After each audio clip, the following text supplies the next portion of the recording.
Hi friends, welcome to ITI gold technical channel में आपका स्वागत है। Daily current affairs and vacancies information and ITI से related video पाने के लिए हमारे चैनल को सब्सक्राइब कीजिए। सब्सक्राइब करने के बाद बेल आइकन को ऑन कीजिए ताकि मैं जो भी नया वीडियो बनाऊं सबसे पहले आपके पास पहुंचे और आप उसे देखें। यदि आपको सेशन अच्छा लगता है, सेशन से कुछ जानकारी मिलती है तो इसे लाइक कीजिए और दोस्तों में शेयर कीजिए। शेयर ज़रूर कीजिएगा क्योंकि यह कंपटीशन की तैयारी करने वाले बच्चों के लिए बहुत ही इंपॉर्टेंट सेशन है। चलिए सेशन की ओर चलते हैं। यदि आप हमारे चैनल पर पहली बार आए हो तो इसे सब्सक्राइब कीजिए और अपने दोस्तों से भी जरूर करवाइएगा। आज हम पढ़ेंगे 17 दिसंबर 2020 से जितने भी इंपॉर्टेंट करंट अफेयर क्वेश्चन बनेंगे वह इस वीडियो में पढ़ेंगे और इस वीडियो की PDF फाइल की लिंक मैं इसी वीडियो के डिस्क्रिप्शन में दे दूंगा। आप वहां से जाकर उसे डाउनलोड कर लीजिएगा ताकि एग्ज़ाम के टाइम पर आप आसानी से रिविज़न कर सकते हैं। पहला क्वेश्चन है, हाल ही में विजय दिवस कब मनाया गया है? तो इस क्वेश्चन का राइट आंसर है ऑप्शन नंबर डी। 16 दिसंबर को प्रत्येक वर्ष विजय दिवस मनाया जाता है। विजय दिवस 16 दिसंबर 1971 के युद्ध में पाकिस्तान पर भारत की जीत के कारण मनाया जाता है। किस कारण? 1971 में जो पाकिस्तान द्वारा जो हमला किया गया था उस युद्ध में भारत की जीत के लिए यह दिवस मनाया जाता है। और इस युद्ध के अंत के बाद 93,000 कितने लगभग 1 लाख पाकिस्तानी सेना ने आत्मसमर्पण कर दिया था। और साल 1971 के युद्ध में भारत ने पाकिस्तान को करारी शिकस्त दी थी और जिसके बाद पूर्वी पाकिस्तान आज़ाद हो गया जो आज बांग्लादेश के नाम से जाना जाता है। कब? 1971 में। और बांग्लादेश के विभाजन की घोषणा की गई थी 1905 में, जो आज़ाद हुआ कब? 1971 में।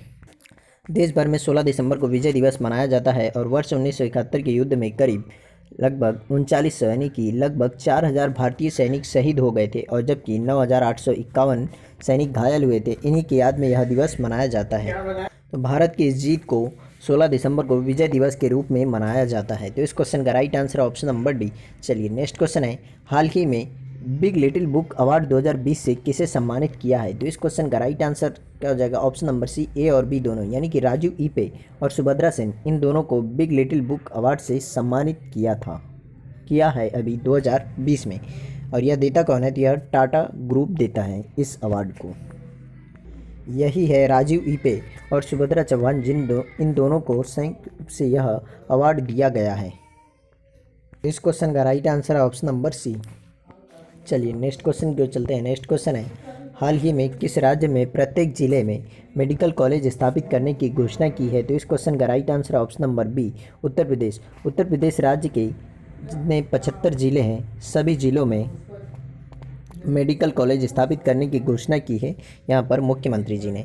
तो उत्तर प्रदेश की राजधानी है लखनऊ और सबसे पहले आरोग्य सेतु ऐप अनिवार्य किया गया था उत्तर प्रदेश में। और यहाँ पर मुख्यमंत्री है अजय सिंह बिष्ट यानी योगी आदित्यनाथ और राज्यपाल है आनंदीबेन पटेल। तो इस क्वेश्चन का राइट आंसर हो जाएगा ऑप्शन नंबर बी। चलिए नेक्स्ट क्वेश्चन की ओर चलते हैं। नेक्स्ट क्वेश्चन है, हाल ही में किसने बाल देखभाल संस्थान के बच्चों को 2000 रुपये मासिक देने का आदेश दिया है? तो इस क्वेश्चन का राइट आंसर है option number B, supreme court. हाल ही में सुप्रीम कोर्ट ने यह आदेश दिया है। अभी लॉकडाउन के दौरान जो भी बाल देखभाल वाले संस्थान होते हैं वहाँ से बच्चों को अभी अपने घर पहुँचा दिया गया है और इन्हीं बच्चों को अभी सुप्रीम कोर्ट ने आदेश दिया है कि एक बच्चे को 2000 रुपये पर मंथ दिया जाएगा। तो अब बात कर लेते हैं सुप्रीम कोर्ट की। भारत के उच्चतम न्यायालय सर्वोच्च न्यायालय को भाग 5 अध्याय 4 के तहत स्थापित किया गया है। किस भाग में है? भाग 5 में। भारतीय संविधान के अनुच्छेद 124 से लेकर 147 तक भारत के उच्चतम न्यायालय या सर्वोच्च न्यायालय की संरचना की गई है। 28 जनवरी 1950 को इसकी स्थापना की गई थी। किसकी? उच्चतम न्यायालय की। और इसके द्वारा तब से लेकर अभी तक लगभग 24,000 से भी अधिक निर्णय दिए जा चुके हैं। वैसे तो उच्चतम न्यायालय की स्थापना की गई थी 1 अक्टूबर 1937 को और भारतीय संघीय अदालत के रूप में 28 जनवरी 1950 को की गई। और इसका स्थान है यानी कि कहाँ पर है? तो यह नई दिल्ली में है। कहाँ है सर्वोच्च न्यायालय? नई दिल्ली में।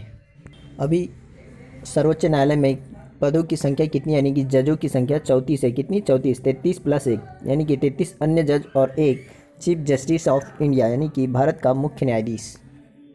और इनकी सेवानिवृत्ति की आयु होती है 65 वर्ष। कितनी? 65 वर्ष। आप यह जरूर याद रखिएगा।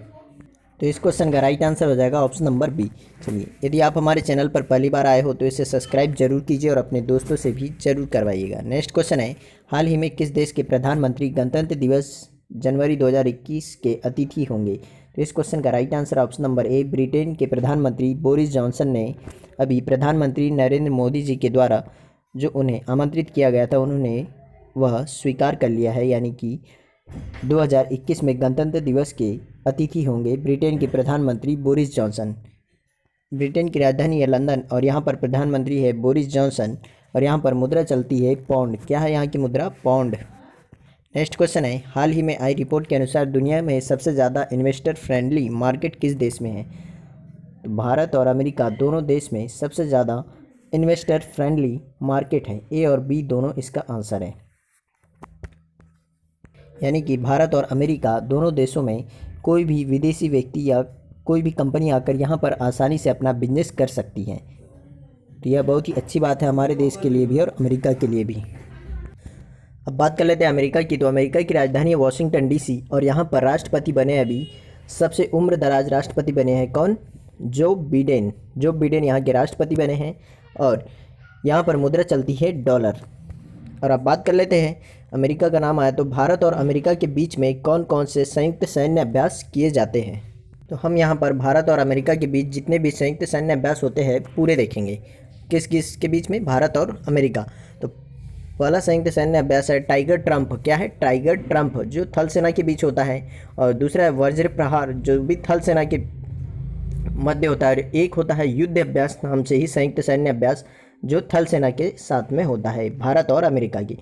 और चौथे नंबर पर है पासेक्स 2020, यह वो है नौसेना के बीच में। और एक होता है मालाबार अभ्यास, जो भारत, जापान, अमेरिका नौसेना, इन तीनों देशों की नौसेना के साथ में होता है। तो मैं आपको रोज़ एक नए देश के बारे में, जब भी कोई देश का नाम आएगा तो उस देश के साथ में भारत के जितने भी संयुक्त सैन्य अभ्यास होता है उनकी जानकारी दे दूंगा। चलिए, इस क्वेश्चन का राइट आंसर है ऑप्शन नंबर बी, सी इसका राइट आंसर है। ए और बी दोनों। चलिए नेक्स्ट क्वेश्चन की ओर चलते हैं। नेक्स्ट क्वेश्चन है, हाल ही में डाक पे ऐप किसने लॉन्च किया है? तो यह इंडिया पोस्ट पेमेंट बैंक ने यह ऐप लॉन्च किया है डाक पे।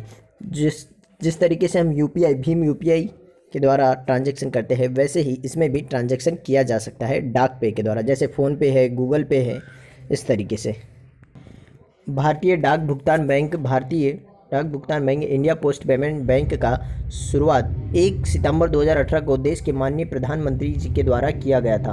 और India post payment bank Bharat सरकार के डाक विभाग और संचार मंत्रालय के अधीन सार्वजनिक क्षेत्र का बैंक है, जिसकी 100% हिस्सेदारी है और इसने ही अभी डाक पे प्रारंभ किया है। इंडिया पोस्ट पेमेंट बैंक की स्थापना की गई 2018 में और इसका हेडक्वार्टर है नई दिल्ली में। कहाँ पर है? नई दिल्ली में। और इसके प्रमुख व्यक्ति है भी सुरेश सेठी। कौन है? सुरेश सेठी। तो इस क्वेश्चन का राइट आंसर है ऑप्शन नंबर ए, इसका राइट आंसर है। चलिए नेक्स्ट क्वेश्चन की ओर चलते हैं। नेक्स्ट क्वेश्चन है, हाल ही में किस राज्य में 2000 मिनी क्लिनिक स्थापित करने की घोषणा की है? तो इस क्वेश्चन का राइट आंसर है option number C, Tamil Nadu. Tamil Nadu में 2000 मिनी क्लिनिक स्थापित करने की घोषणा की है और यह बहुत ही अच्छी पहल है। तमिलनाडु की राजधानी है चेन्नई और तमिलनाडु राज्य का गठन किया गया था 26 जनवरी 1950 में। और यहाँ पर राजभाषा है तमिल, जो दुनिया की सबसे पुरानी भाषा है। और यहाँ पर राज्यपाल है बनवारी लाल पुरोहित और मुख्यमंत्री है के पलानी स्वामी। और विधानमंडल एक सदनीय यानी विधानसभा, जिसमें 235 सीटें हैं। तो इस क्वेश्चन का राइट आंसर हो जाएगा ऑप्शन नंबर सी, इसका राइट आंसर है। चलिए नेक्स्ट क्वेश्चन की ओर चलते हैं। नेक्स्ट क्वेश्चन है, हाल ही में आई रिपोर्ट के अनुसार पुरुष हॉकी विश्व कप 2023 की मेजबानी कौन सा राज्य करेगा? तो इस क्वेश्चन का राइट आंसर है option number D, Orissa. Orissa पुरुष हॉकी विश्व कप 2023 की मेजबानी करेगा। तो अब बात कर लेते हैं उड़ीसा की। तो इसका गठन किया गया था 26 जनवरी 1950 को और राज्यपाल है गणेशी लाल और मुख्यमंत्री है नवीन पटनायक, जो बीजेडी पार्टी से। कौन सी? बीजेडी। और यहाँ पर विधानमंडल है एक सदनीय विधानसभा, जिसमें 147 सीटें हैं। और अभी हाल ही में ब्रह्मोस मिसाइल का परीक्षण भी उड़ीसा के बालासोर से किया गया और अग्नि 5 मिसाइल का भी परीक्षण यहीं से किया गया था। तो इस क्वेश्चन का राइट आंसर है ऑप्शन, इसका राइट आंसर है। चलिए नेक्स्ट क्वेश्चन की ओर चलते हैं। नेक्स्ट क्वेश्चन है, हाल ही में एम्ब्रोस डलामिनी का निधन हुआ, वह कौन थे? तो इस क्वेश्चन का राइट आंसर है वह एक राजनेता थे जिनका भी हाल ही में निधन हो गया है। एस्वातिनी के प्रधानमंत्री थे एम्ब्रोस डलामिनी जिनका अभी निधन हो गया है। यही है एम्ब्रोस डलामिनी जिनका भी हाल ही में निधन हो गया है कोविड-19 की वजह से। एस्वातिनी की राजधानी है लोबाम्बा। क्या है यहाँ की राजधानी? लोबाम्बा यहाँ की राजधानी है। और यहाँ पर प्रधानमंत्री थे अभी, यानी है बारनाबास सिबू सिसो लामिनी। कौन? बारनाबास सिबू सिसो लामिनी यहाँ के प्रधानमंत्री है। और यहाँ पर मुद्रा चलती है लीलांगिनी, यहाँ पर मुद्रा चलती है। तो इस क्वेश्चन का राइट आंसर हो जाएगा ऑप्शन नंबर डी, इसका राइट आंसर है। और यह एक दक्षिण अफ्रीका का देश है। तो आज का सेशन हमारा यहीं समाप्त होता है। यदि आप हमारे चैनल पर पहली बार आए हो तो इसे सब्सक्राइब कीजिए और अपने दोस्तों से भी ज़रूर करवाइएगा। और सब्सक्राइब करने के बाद बेल आइकन को ऑन कीजिए ताकि मैं जो भी नया वीडियो बनाऊं सबसे पहले आपके पास पहुंचे और आप उसे देखें। यदि आपको सेशन अच्छा लगता है, सेशन से कुछ जानकारी मिलती है तो इसे लाइक कीजिए और दोस्तों में शेयर कीजिए। थैंक यू दोस्तों वॉचिंग फॉर माई वीडियो। मिलते हैं नेक्स्ट सेशन में।